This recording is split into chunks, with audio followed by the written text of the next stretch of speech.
नमस्कार दोस्तों, स्वागत है मेरे YouTube चैनल कुमार हिंदी कहानियाँ में। आज हम सुनेंगे कहानी मेरा बाबू, एक माँ की दर्द भरी कहानी। दोस्तों, इस कहानी को पूरा ज़रूर सुनिएगा, तभी एक माँ की अपने बच्चे के लिए होने वाली पीड़ा को समझ पाएंगे। जून 1993 की बात है। मुंबई में बांग्लादेशियों की धरपकड़ जारी थी। पुलिस उन्हें पकड़ पकड़ कर ट्रेनों में ठूंस रही थी। कुछ तो चले गए, कुछ कल्याण स्टेशन से वापस मुड़ गए। किसी का बाप पकड़ा गया और ट्रेन में बुक कर दिया गया, तो बीवी बच्चे छूट गए। पुलिस को किसी का फैमिली डिटेल मालूम नहीं था। बस जो मिला धर दबोचा और किसी भी ट्रेन में चढ़ा दिया। सबके चेहरे आंसुओं से भीग गए थे। यह धरपकड़ करवाने वाले दलाल इन्हीं में से बंगाली मुसलमान थे। रात के अंधेरे में सोए हुए लोगों पर पुलिस का कहर नाजिल होता था, क्योंकि इन्हें दिन में पकड़ना मुश्किल था। कभी तो कोई मामला ले देकर बराबर हो जाता और कभी किसी को जबरदस्ती ट्रेन में ठूंस दिया जाता। इनकी सुरक्षा के लिए कोई आगे नहीं आया, ना ही बांग्लादेश की सरकार और ना ही मानव अधिकार आयोग। उन दिनों मेरे पास कुछ औरतों का काम था। सबकी सब सफाई पर लगा दी गई थी। कुछ को मैंने कब्रिस्तान में घास की सफाई पर लगा रखा था। ज़्यादातर औरतें बच्चों के साथ थी। उनके साथ जो मर्द थे उनके पति थे या भाई मालूम नहीं। ये भेड़ बकरियों की तरह झुंड बनाकर निकलती और झुंड ही की शक्ल में रोड के ब्रिज के नीचे अपने प्लास्टिक के झोपड़ों में लौट जाती थी। उन्हीं में एक थी फरजाना। देखने में लगता था कि वह 17 या 18 साल की होगी। मुझे तब ज़्यादा आश्चर्य हुआ जब उसने बताया कि वह विधवा है और एक बच्चे की माँ है। उसका 2 साल का बच्चा जमालपुर बांग्लादेश में है। इस धरपकड़ के दौरान एक दिन वह मेरे पास आई और बोली, साहब, मैं यहाँ से वापस बांग्लादेश नहीं जाना चाहती। क्यों? चली जाओ, यहाँ अकेले क्या करोगी? साहब, मेरा मर्द एक्सीडेंट में मर गया। मेरा एक लड़का है जावेद, मेरा बाबू। मैं अपनी भाभी और भैया के पास उसे छोड़कर आई हूँ। मैं अपने बाबू के लिए ढेर सारा पैसा कमाना चाहती हूँ, ताकि उसे अच्छे स्कूल में अच्छी शिक्षा दिला सकूँ और बड़ा आदमी बना सकूँ। फरजाना को पुकारते समय मैं उसे बेटा कहता था और इसी एक शब्द की गहराई ने उसको मेरे बहुत करीब ला दिया था। न जाने क्यों जब वह मेरे पास आती तो मेरे इतने करीब आ जाती जैसे किसी बाप के पास बेटी आती है। वह मुझे रेल रोड के प्लास्टिक झोपड़ों की सारी दास्तान सुनाती। उसकी कई बार इज्जत खतरे में पड़ी, लेकिन वह भागकर या तो रेल रोड के रेलवे स्टेशन पर आ गई या रोड पर आकर चिल्लाने लगी।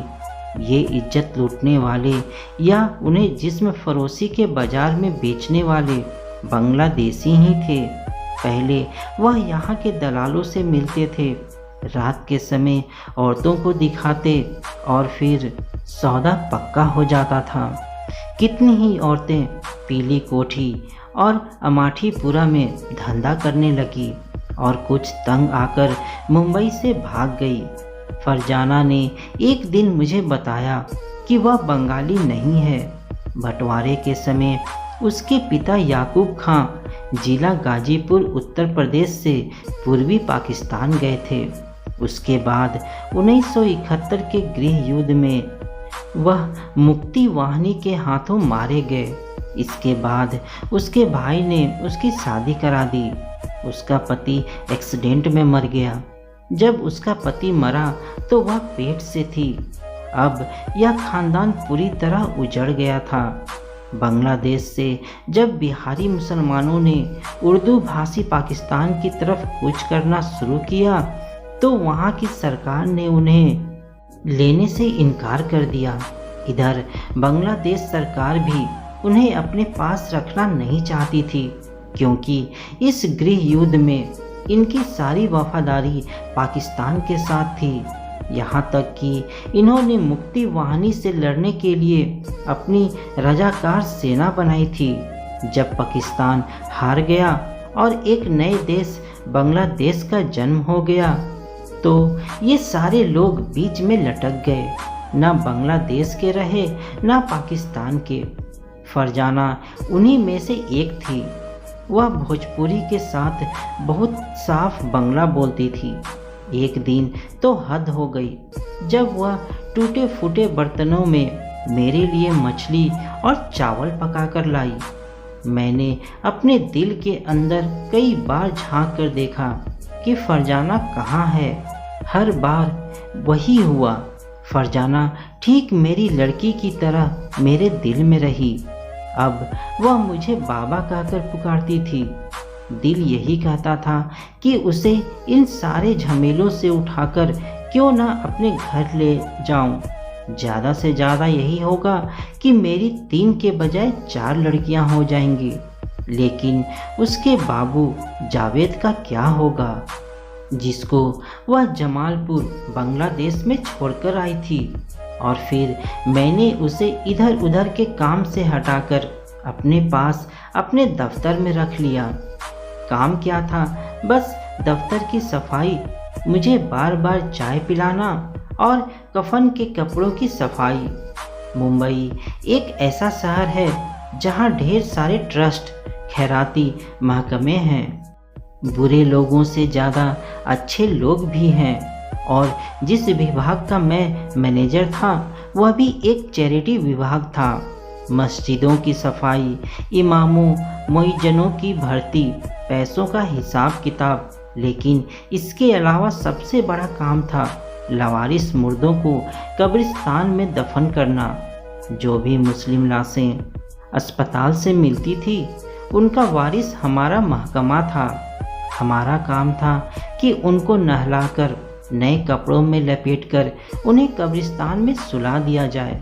मुंबई में कब्रिस्तानों का तो यह आलम है कि चाहे जहाँ भी किसी के लिए कब्र खोदी जाए वहाँ 2-4 मुर्दों की हड्डियाँ जरूर मिलती हैं।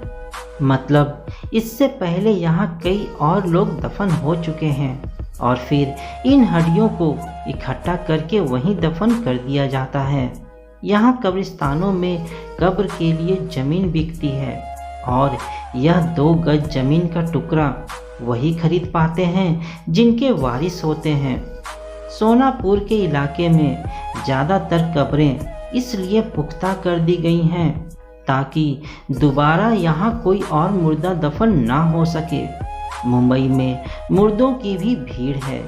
इनके लिए 2 गज ज़मीन का टुकड़ा कौन खरीदे, इसलिए हमारा विभाग यह काम करता है। हमारे विभाग ने लवारिस लाशों के लिए एक जगह मुकर्रर कर रखी है। यह संस्था कफन दफन का सारा खर्च बर्दाश्त करती है। बाकायदा एक मौलाना और कुछ मुसलमान इस काम पर लगा दिए गए हैं कि जब कोई लवारिस लाश आए उसे नहलाएं, कफन पहनाएं और नमाज जनाजा पढ़कर कब्र में उतारें। शायद ऐसा विभाग हिंदुस्तान के किसी शहर में नहीं है, लेकिन मुंबई में है और यह चैरिटी इस काम को खुशी खुशी करती है। वैसे इस दफ्तर का मुंबई की भाषा में एक दूसरा नाम भी है, कफन ऑफिस। एक दिन फरजाना ने आकर मुझे एक मुड़ी तुड़ी तस्वीर दिखाई। बाबा, यह मेरा बाबू है, ठीक अपने बाप पर गया है। और फिर उसने किसी कीमती चीज की तरह उसे अपने ब्लाउज में रख लिया। बच्चे की तस्वीर बड़ी प्यारी थी, बड़ी बड़ी आँखें, उसमें ढेर सारा काजल, माथे पर काजल का टीका। बाबा सूट पहने फरजाना की गोद में बैठा हुआ है। मैंने पूछा, फरजाना, यह छोटा बच्चा तुम्हारे बगैर कैसे रहता होगा? मैं वहाँ उसे भैया भाभी के पास छोड़कर आई हूँ। उनके अपने 2 बच्चे हैं, यह तीसरा मेरा है।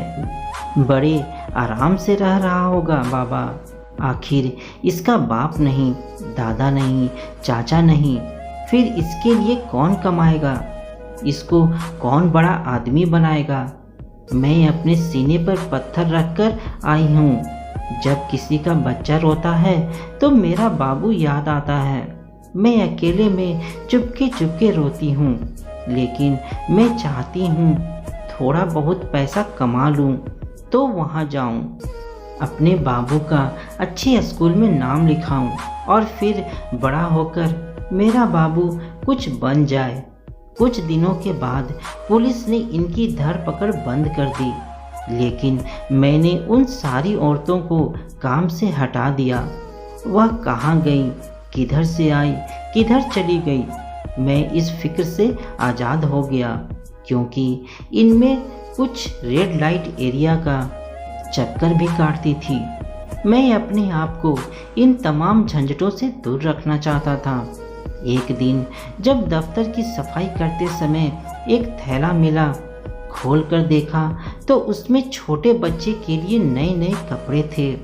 मुझे यह समझने में देर नहीं लगी कि यह सारे कपड़े फरजाना ने अपने बाबू के लिए खरीदे होंगे और जल्दबाजी या पुलिस की धरपकड़ के दौरान वह इन्हें भूल गई होगी। अब ऐसे खाना बदोश लोगों का ना घर है ना टेलीफोन नंबर, फिर इन कपड़ों का क्या किया जाए? मैंने एक एक कपड़े को गौर से देखा। बाबा सूट, जीन्स की पैंट, जूता, मोजा और एक छोटी सी टोपी। मैंने भी उन्हें वहीं संभाल कर रख दिया। शहर में फरजाना को तलाश करना मुश्किल था। एक दिन अखबार पर सरसरी निगाह डालते हुए मैंने देखा कि कुछ औरतें सोनापुर के रेड लाइट एरिया से पकड़ी गई हैं और पुलिस की हिरासत में हैं। इनमें फरजाना का भी नाम था। इन सारी औरतों को कमरे के नीचे तय खाने में रखा गया था। दिन में केवल एक बार खाना दिया जाता था और जबरदस्ती उनसे देह व्यापार का धंधा कराया जाता था। उसका नाम पढ़ते ही मेरा दिल जोर जोर से धड़कने लगा। उसका बार बार मुझे बाबा कह के पुकारना याद आने लगा। दिल नहीं माना और मैं उसकी तलाश में निकल पड़ा। उसे ढूंढने में अधिक परेशानी नहीं हुई। वह भाड़ू पुलिस स्टेशन में थी और वहाँ की पुलिस उसे बांग्लादेश भेज रही थी। मैं थोड़ी देर के लिए उससे मिला, लेकिन अब वह बिल्कुल बदल चुकी थी। वह मुझे टकटकी लगाकर देख रही थी। उसके चेहरे की सारी मुस्कुराहट गुम हो चुकी थी। मुझे मालूम था कि उसकी इज्जत भी लूट चुकी है। औरत की जब इज्जत लूट जाती है तो उसका चेहरा हारे हुए जुआरी की तरह हो जाता है, जो अपना सब कुछ गंवा चुका होता है।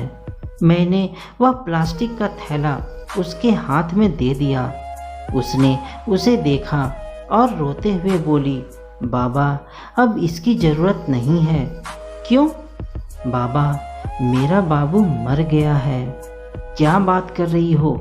यह कैसे हो सकता है? बाबा वह मर गया। मैं अपने भाई और भाभी को पैसा भेजती रही और वह मेरे बाबू की मौत मुझसे छिपाए रहे। वह उसे कमरे के बाहर सुला देते थे। रात भर वह नन्हा फरिश्ता बारिश और ठंड में पड़ा रहता था। उसे सर्दी लगी और वह मर गया। भाभी और भाई ने उसकी मौत को मुझसे छिपाए रखा ताकि उनको हमेशा पैसा भेजती रहूं। वह तो एक औरत वहाँ से आई थी और उसने रो रो कर मेरे बाबू की दास्तान सुनाई। अब मेरा जिस्म बाकी है। अब मुझे ज़िंदगी से कोई दिलचस्पी नहीं। फिर वह दहाड़ मार कर रोने लगी। उसके इस तरह रोने से पुलिस स्टेशन में हड़बड़ी मच गई। सभी अपना काम छोड़कर उसकी तरफ दौड़ पड़े। उसे पानी वगैरह पिलाकर चुप कराया गया। पुलिस अपनी कार्रवाई कर रही थी, लेकिन मुझे यकीन था कि अब वह बांग्लादेश नहीं जाएगी, अलीगंज या किशनगंज से दोबारा भाग आएगी। अब वहाँ उसका था भी कौन? एक बच्चा था, वह भी मर गया। मैं उसे पुलिस स्टेशन में छोड़कर आ गया और अपने कफन ऑफिस के कामों में लग गया। रोज एक नया मुर्दा और उसका कफन दफन। एक दिन अस्पताल से फ़ोन आने पर वहाँ गया। एक लाश की पहचान नहीं हो पा रही थी। लाश लोकल ट्रेन से कट गई थी। दोनों जांघों की हड्डियां कट गई थी। पेट की आंतें बाहर थी। यह एक औरत की लाश थी। ब्लाउज के अंदर एक छोटे बच्चे की तस्वीर खून में डूबी हुई थी। तस्वीर को पानी से साफ किया। अब सब कुछ साफ था। यह फरजाना की लाश थी। उसका बाबू अपनी तस्वीर में हंस रहा था, न जाने अपनी मौत पर या अपनी माँ की मौत पर या फिर इस मुल्क के बंटवारे पर। मैं उस लाश को उठाकर ले आया और तस्वीर के साथ उसे कब्र में दफन कर दिया। तो दोस्तों, आपको यह कहानी कैसी लगी मुझे कमेंट में ज़रूर बताइएगा। साथ ही मेरे चैनल में नए हैं तो चैनल को लाइक, शेयर और सब्सक्राइब जरूर कीजिएगा। और हाँ, बेल आइकन प्रेस करना मत भूलना। धन्यवाद।